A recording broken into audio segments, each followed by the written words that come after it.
This is a recording to show you how I made a newborn posing blanket using wool roving purchased off of Etsy.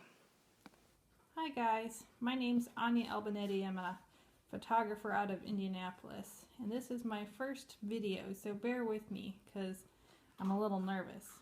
Well, anyway, I decided that I wanted to make a blanket out of the wool roving that we all like. So what I did is I bought some just wool roving off of, I believe it was Etsy, and what I wanted to do is I wanted to weave it. So I made my own loom by taking just a cardboard flat sheet, and I made hash marks about once every 3/4 all the way across. Turns out that that was too small for the bulkier look I needed, and I only used every other one, so I only needed once every 1.5 inches. Now in the end I only used about 14 of the slots, so 28 hash marks if you're counting, but obviously my loom is a lot bigger if I wanted to make a bigger blanket. Okay, so what I did is I just took some string, some yarn, nothing fancy but the same color as the wool roving, and I slipped it in the first hatch that I made. These are all cut. Came down here to the same one, 1, 2, 1, 2, because I only needed every other. I skipped one.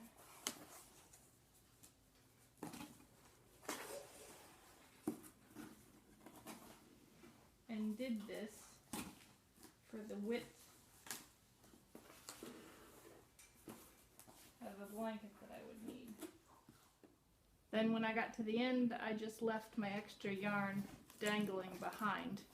At the end of it, you're just going to be cutting these strings at the top and bottom anyway, so it doesn't matter what's going on behind.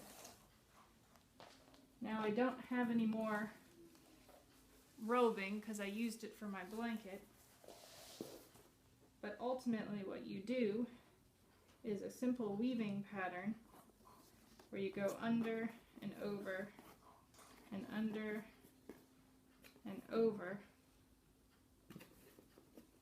the yarn that you have going.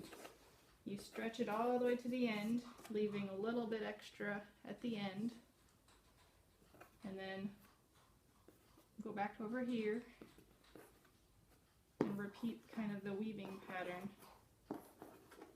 across. Pull it tight and then repeat.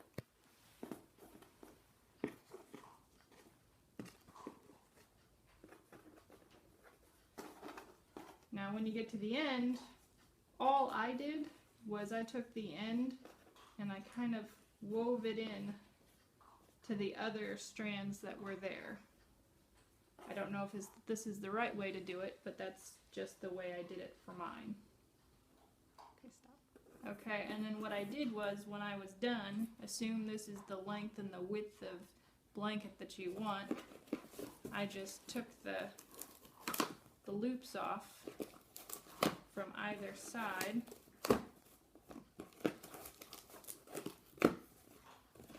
Over here and on the other side.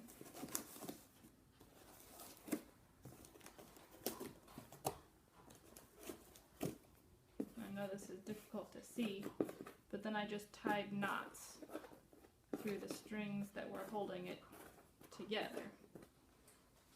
And ultimately, I wove the extra strands because it'll look like this. So I tied knots right about here and here, here, here. And then I wove the extra strands through the actual roving. So that way when it's done, it has a prettier finish to it versus a bunch of little knots. So the ends are actually about the middle. Like here's the ends for this blanket. It's in the middle of the actual blanket. But you can make it as tight or as loose as you want. But ultimately, that's the way you do it. And because every post needs a picture, here's a picture of my son.